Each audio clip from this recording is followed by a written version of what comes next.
Welcome to Sociology Vibes, where we simplify challenging ideas into easy to understand insights. Today, our focus is on the explanation of the modernization theory and its historical place in helping social scientists understand global stratification or global inequality.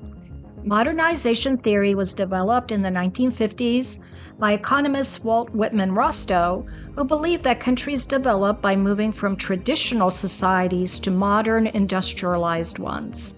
According to the modernization theory, countries modernize by adopting the technology, economic systems, and cultural values of more developed countries. Modernization theory explains global inequality by arguing that countries are simply at different stages of development.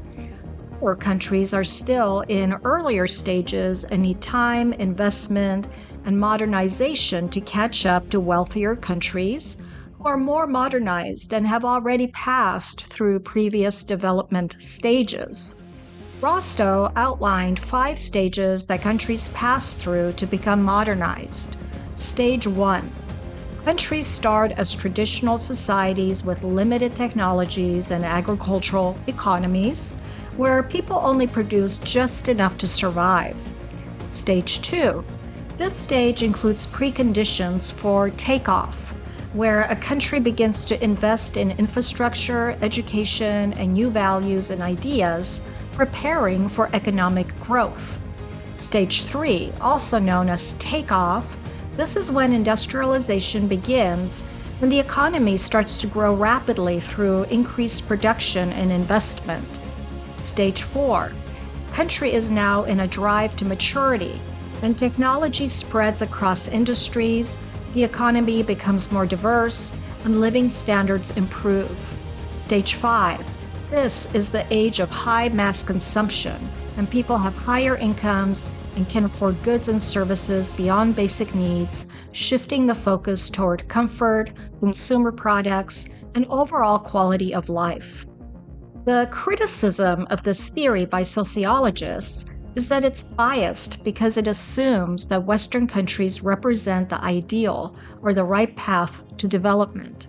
The theory explains global inequality occurring because low-income countries lack Western cultural values and attitudes toward work, and they also lack government policies that promote industrialization and economic growth.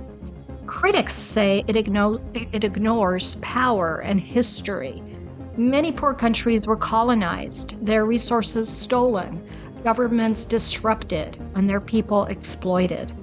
Others say the theory blames poor countries for not being modern enough, without looking at the inequalities that exist within the global economy. Not all countries want to look or live like the US or Western Europe. The modernization theory tends to treat Western culture as the only correct model of development. Modernization theory is no longer the main explanation that sociologists use to understand global inequality.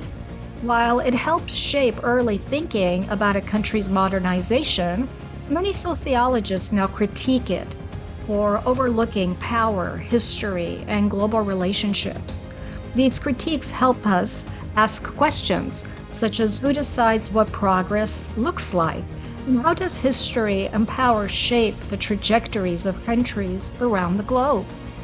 And that makes sociology worth exploring further, don't you think?